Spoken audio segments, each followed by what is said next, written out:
The Northstar Income Fund performed well over the quarter, delivering a return of 2.3%, outperforming the benchmark by 49 basis points, outperforming the average peer by 47 basis points, and outperforming the strategic benchmark by 20 basis points.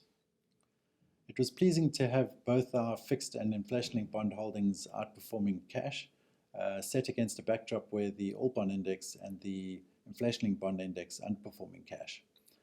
As a result, these two groups of holdings provided the greatest attribution to outperformance against the strategic benchmark, which talks to having been correctly positioned on the curve. Looking ahead at the drivers of returns, point one, the fixed income assets are trading at high real yields. Point two, the market is expecting an interest rate cut over the next 12 months, which lends support to fixed bonds. Point three, inflation is benign, but is expected to tick up from the current 4.3% to 5%, which should lend support to inflation-linked bonds. Point four, there are many prevailing risks, which calls for vigilance in terms of managing duration risk, holding foreign assets despite the attractively valued rand, and holding sufficient liquid assets.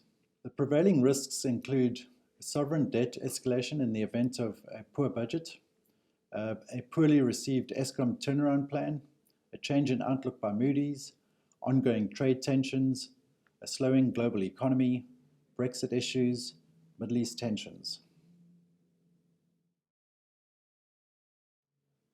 How is the Northstar Income Fund positioned against this backdrop?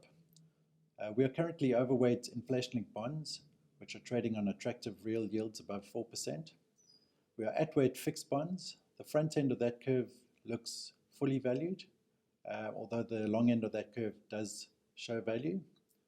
We are underweight floating rate notes. Although the yields are attractive, there are potentially better alternatives.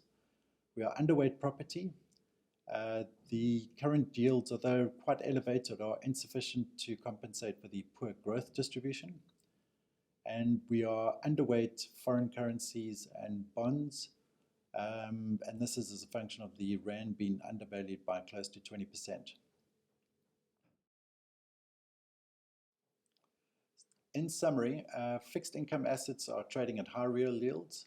The macro environment in terms of interest rates and inflation are supportive of asset class returns. However, slow GDP growth is providing a challenge to the property sector. There are many prevailing risks which are keeping longer dated yields trading at elevated levels. The Northstar Income Fund is on a yield of 8% with an effective modified duration of below 0.8. As a result, the portfolio is well positioned to manage any material risk-off event and is well placed to take advantage of any mispricing opportunities with its 10% liquidity buffer. In addition, the portfolio has an 8% foreign cash and bond holding.